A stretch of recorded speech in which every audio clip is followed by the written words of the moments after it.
Anin Bojo. I'm Sherry Lawson. I am on Indigenous Voices. We're still here. And I have a special guest today who is Fay MacKenzie. Fay comes to us from Chippewas of Rama First Nation. Well, that's actually where she works. It isn't where she was born. But we're going to get into her life, her music, what she does and why she does it. Fay, welcome to the show.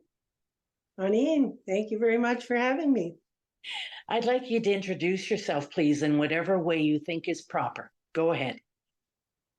Anine Bojo, Fay MacKenzie, Indigenous, Gishmansi and Dodem, Skozi being Donjaba, and Métis Nishnabe Kwandao. My name is Fay MacKenzie. My spirit name is Skonunkwe, Red Star Woman. And yes, I'm a teacher at the Minjikaning Kendoswin Elementary School. I've been teaching a long time there. 25 All years right. this year. Yes, the school's been there 25 years. But before that, I know that you've had a long-term relationship with our children, our community. Tell us about that. I used to teach in Toronto at the Wandering Spirit Survival School. And after my second child was born, Kate, we decided we didn't want to live in Toronto anymore. So we moved up here to Orillia because we heard that Simcoe County was one of the places that was actually hiring teachers. That was in 1982. And I was on maternity leave. And when you're on maternity leave, you're supposed to apply for work. And so I saw an ad in the paper that the daycare in Rama was hiring. So I put in an application. And I had a teaching degree, but I didn't have the early childhood education college program. So I was unable to work at the daycare, but somehow after I had an interview there, person in charge of education, George St. Germain at the time, heard about me, and then I got a call saying, would I be interested in teaching the kids that were bussed into town from Rama? And that was at the high schools at the time. So that was March of 1983. And I started working for Rama, teaching at Twin Lakes, OD.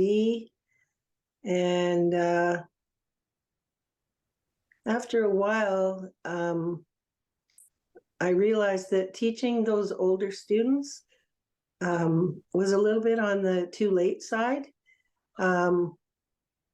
Because they didn't have a lot of knowledge about who they were, where they were from, what it meant to be Anishinaabe. So I encouraged the education department in Rama that I should be working with the little ones as well. So after a while, I was teaching all the kids that were bussed into town to all the schools from kindergarten to grade, I think there was still grade 13 at the time. Yeah, there was. And so I saw everybody once a week for 40 minutes. So at Regent Park, David H., Orchard Park, Warminster, Rama Central, and then the high schools. So I did that for 16 years until they built the school in Rama in 98. Wow, that's quite a tale, Fay. For all those years you've worked with our kids in our community, if you had to kill somebody, you'd be paroled by now. You'd have full pension.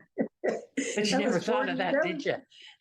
And I know you taught my kids, who are now grown-ups with kids and have my grandkids. So you could have gone anywhere, Fay. You could have gone up north to work. You could have moved your way up in the school board, the education and the background you have. Why did you stick with us and our kids? Well, it's been 40 wonderful years. If I were in it for the money, I'd have been long gone.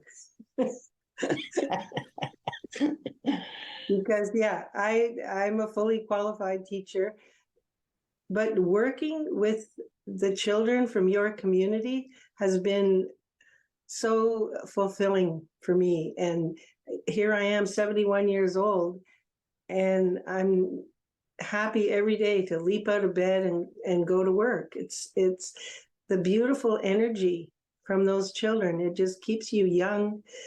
I taught regular classroom teacher for many, many years. But when I was teaching in town, I was teaching language and culture. I was teaching with the language teachers, language and culture. But then when they built the school here or there out in Rama, I was a classroom teacher for many years. The first year,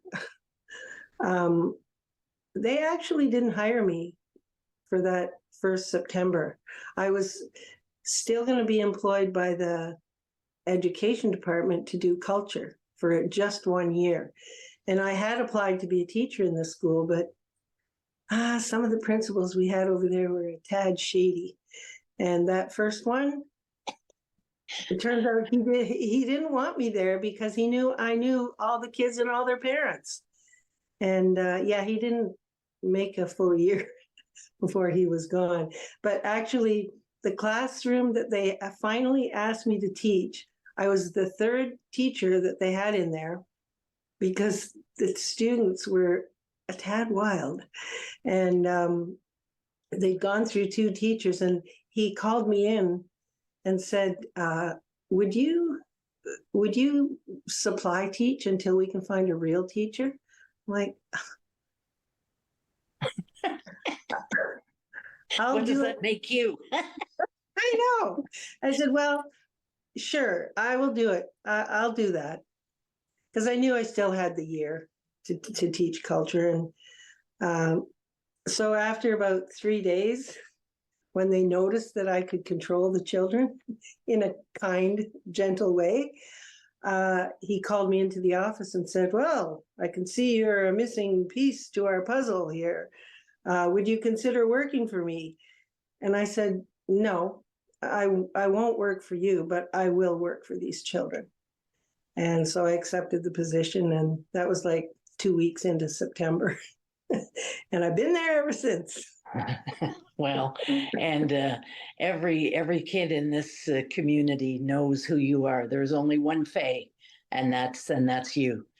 I wanted to take you back in your life a little bit, Fay, and talk about where you actually come from, where you belong. I've said you're not a member of ours at Chippewas Rama, and how it came about that you were able to find out where your people actually are from.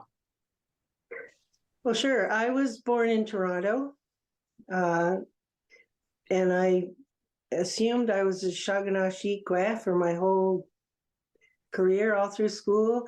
But it was kind of strange that I was on this path. I was always interested in Indigenous culture, and that was something that was fostered in my home. And when I was finished high school, I went to Trent University and did a degree, an honors degree in anthropology, which I'm not all that proud of, and Native Studies, as it was called then. And then I went to the University of Toronto. I grew up in a place called Kleinburg. I forgot to say that. It's a nice little, it was a village just north of Toronto, but it got swallowed up as part of Vaughan. The village of Kleinburg is famous because it has the McMichael Art Gallery there with the Group of Seven and a lot of amazing Indigenous art. Right. And I actually worked there for a while too, when I was looking for teaching work as a new graduate. I taught students that came in from all over the place about the Indigenous art there. So as I went to Trent and then I went to U of T, while I was getting my teaching degree at the University of Toronto, I volunteered for an after-school program for Indigenous children. They were given 2 TTC tickets, one to go home and one to get to that program. well, it should have been one to get to the program first and then one to go home at night. And I met the most amazing people there. And it's kind of weird how all of those things just kind of, it was a path I was on. And you know, that's where I met John Snakebun. He was just a wild kid in those days. And they asked me to come as a volunteer to tutor kids, so help them with their homework after school. In this program, the kids would come to, it was in a high school, so the kids would come. There would be all kinds of cultural activities for them. There'd be somebody like me helping them with their homework. There'd be these two ladies from Moosonee that cooked the dinner for them. They had a lot of fried bologna and potatoes. It was amazing. And while I was doing that work, the children of the people who were had started that Wandering Spirit Survival School, which was an alternative school for the Toronto Board of Education, they found out that I was a teacher, and they lured me over to that school, even though I had been hired by that after-school program as a cultural worker, and I ended up going to schools in Toronto teaching about Indigenous culture. But then Wandering Spirit, Vern Harper and Pauline Shirt Harper hired me to work there. And I was teaching kids from Rama in that school. The Sutherlands were there. Nimke Quarrington was one of my students. So it's just like this family everywhere I went. And then when I came up to Aurelia, I didn't even participate in that interview really with George St. Germain and but no, what's his name? He lives out he's got a place out on the lake, lives off the grid. He used to be Evie back in those days. What the heck's his name? It'll come to me. Anyway, they interviewed me, but they just didn't really interview me. They said, when can you start? So working all these years here, and then I started playing fiddle, and then I found this fiddler from Saskatchewan, John Arkand, who played Métis fiddle music, and I was really drawn to that music. And over the years, my parents were starting to age, so we got them to sell their house in Kleinburg, and I sold our house in Coldwater. I had 3 kids by now, and my parents and I pooled our money. We bought this rather large house in Marchmount, and so my brother decided to come and move in with us. So we looked after our parents for 15 years. My dad made it to 100. My mom made it to 95. And this one day when I was packing up to go on my annual trip to Saskatchewan to learn more Métis music, fiddle music with John, my mother said, oh, my grandmother's from the Red River, you know. I'm like, what? She's like, yeah. So this is the first time you're telling me this. Well, it turns out it was one of those family secrets where my great-grandmother, she was a cook in a logging camp, and her children were taken away from her, as many Métis kids were. And they were adopted by a German family in Michigan. And we don't really know too much more about it. My brother started to do the genealogy searches. We have all the names of my grandmother's siblings, and they lived in Minnesota.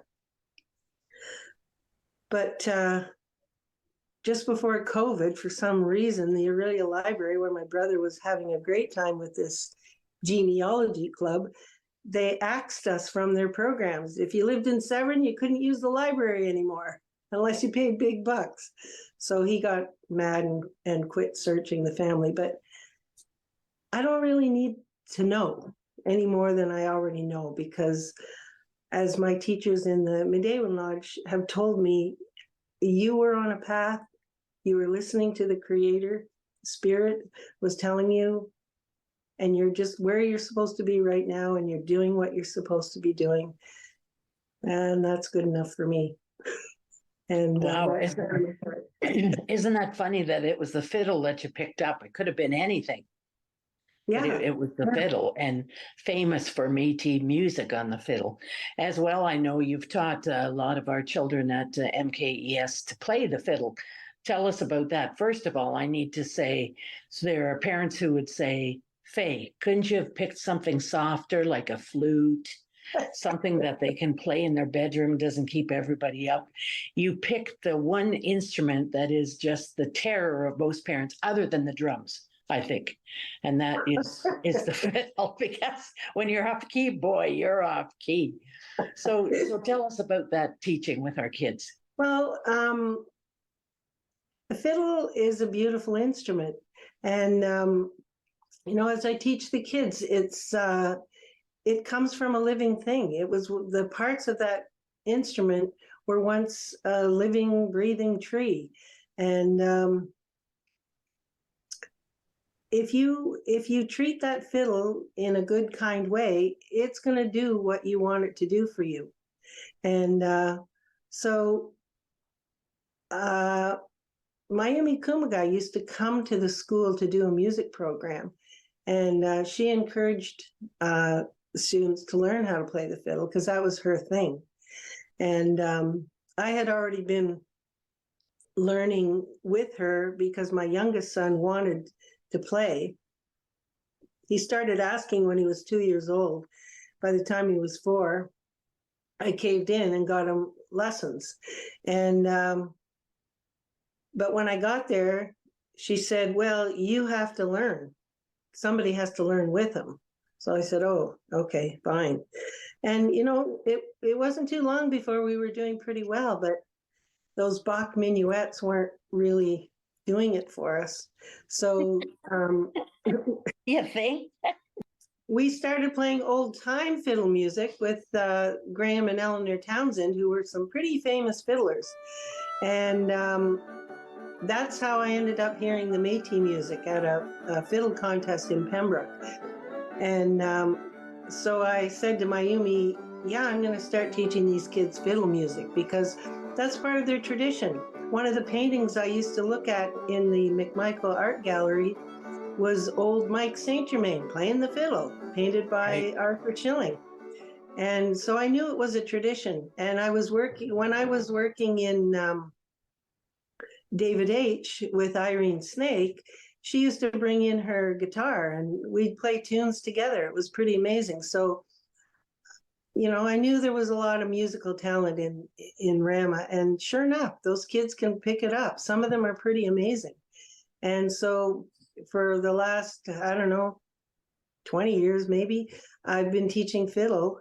We teach it to the grade 4s, and they usually end up playing something at the Christmas concert and at the Kiwanis Music Festival and in the spring concert, and they love it. And now that I'm teaching language and culture again in Anishinaabe and we're doing a lot of singing in the language, but I don't use the fiddle for that. I use the drum, the hand drum. And every child that wants a hand drum in Rama has one. And those children are amazing singers. And it's easy for them to learn the language with song. And we've got a lot of songs that were from Lorraine McCrae, Irene Snake, and Shirley Schilling. A lot of songs. And we know, we just lost Irene Snake. But as a tribute to her at the Christmas concert, I'm going to get the kids to sing Your Cheatin' Heart in Anishinaabe. and the grade 5s are going to accompany them on guitar. They'll do the chording for them. Wow. So, well, and some of the names that you've mentioned in the last half hour, people would think that you're a shameless name dropper. everybody from the Shirt family to the Schilling family here, and everybody in between. All of those people have had a hand in making sure this happened. So there you are, working your merry way at MKES, seeing I don't know which generation of kids, probably coming up to third generation of kids now that you're teaching. I'm already on my third generation. I have been for a while. Yeah, well, you're going to stick around for the fourth, it sounds like, unless they put you out to pasture. And I want you to look ahead, Fay. Look ahead as far as you can. You've talked about Medewin and what you've come to believe, and the teachers that you've had, and the people you've traveled with, and the people along the way who've been your mentors. What do you see in our community and in Anishinaabe communities in general as you look to the future for education and music 20, 30, 40 years? Well, just recently I used to be really worried, and I would think to myself, in 60 years from now, who are going to be the elders? Who are going to be the knowledge keepers? Who are going to be the language speakers? But I can see that I don't really need to worry too much about that. There are so many active young people in the community. They're embracing their culture, their language, the teachings, the music, and they just want to do it all. And Rama is such an amazing place because they just give us everything that we need. They provide the opportunities. And if you want to pick that up and go with it as a community member or even as a community employee, it's all there for you. And I think Rama is just going to continue to be, as it used to say on the sign, I don't know if it still does, a very progressive community. And there's so much being brought into the community, bringing in language keepers, language teachers. Midday ceremonies are going to be there at the end of this next month, the end of November. And everybody is welcome to come and learn. And I think down the way, it's going to be amazing. And I've seen lots of students that I've taught come in to be teachers, fully qualified teachers. And there are teachers now, teacher candidates now, that are trying very hard to learn the language. They're taking courses with an eye to coming in and teaching in the school. We're just really lucky. It's a beautiful place to work. I've been so happy. I feel so welcome and embraced in the community. I guess this is where I'm supposed to be, and I'm perfectly happy to be here, and I have no worries about the future for the young people in Rama. I mean, hey, it's not perfect. There are some glitches on the road for some people, and but the community cares, and they're working to take care of those ones that need that care. Yes, thank you. I want to put some background into all of that we have been very fortunate in this community, have some outstanding leaders over time, over the last 60, 70 years. People who said things out loud that were just radical to the Indian Affairs agent. You can't do that. You're not allowed to do that. How did you ever even come up with such a crazy idea? And we've been those risk takers, and we've been those, we know we have to answer to the community. And the community of Rama First Nation is famous for having its community meetings. Before we opened the casino, when we first thought about it, when it was just a glimmer and it might never even happen, we held over 100 community meetings leading up to the day those doors opened, where we could hear every voice, from the smallest child who said, if you build this big building here, I won't be able to see the stars anymore, to the old people who said, if you're going to have all this money coming in, first thing you need to do is build a school. And we listened to all of those voices. We have a 10-year plan that we tick things off all the time. A lot of municipalities, a lot of First Nations, a lot of politicians make their 5-year plan, their 10-year plan, never look at it again. Ours is a living, breathing document. And when we talk about language, that is number one in what we're trying to do now in everything. In culture with our seniors. Remember, a lot of our seniors were 60 scoop kids or they were residential school survivors. They could not speak the language without being beaten. And so, as a 70 or 80-year-old, they're not going to speak the language. I am not fluent in the language because my mother was Algonquian. Many of her relatives were residential school survivors, and she was told to learn French. It was going to be more important to her than English or the Indian language back then. But my father, who was a chief, actually spoke 3 different types of native languages. Chief Ivan Douglas, he was chief here for years. He spoke some Cree, he spoke some Mohawk, and he was fluent in Anishinaabe. And so that's the household I grew up in. And so now, as this older woman, I'm looking around to see what else should I be doing? How should I be helping? How can we make sure these kids go off into the future in a good way? Because it has been rough for a lot of us. It wasn't nice and smooth. You know that from your time at Twin Lakes as well, the time I worked there also. But we're getting it together finally. And our old people, our language keepers and our traditional people have said that was foretold. It was foretold you'd have a rocky start and a rocky ride. And there'd be all kinds of times when you're going backwards, not forwards, but you're going to be okay. And at the end of it all, people will come to you and ask for your advice. Ask for your advice on how to live a good life. And that's happening. If you talk to the chief, he gets 20, 30 calls a week from people all over the world saying, help us do what you did. Help us start businesses. Help us employ our own people. Help our children know who they are and where they belong. And that really is quite remarkable.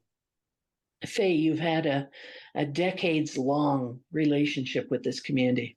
Everybody in this village knows your name. You'll always be our Fay. And I want to say Miigwech for the work you've done with our children. It's in part because of you that they know who they are and where they're going off into the future. Any final words for us, Fay? Well, thank you very much for that. I do feel happy with what I've been able to accomplish. I'm so proud of the children. Every single child in that school can introduce themselves in the language. They know their name, they know where they're from, they know their clan. And that's a far cry from the way things were when I started at Twin Lakes. So yeah, it's been a long road, but it's all good. This has been one of our teachers and our musicians. Fay MacKenzie is my guest today on Indigenous Voices. We're still here.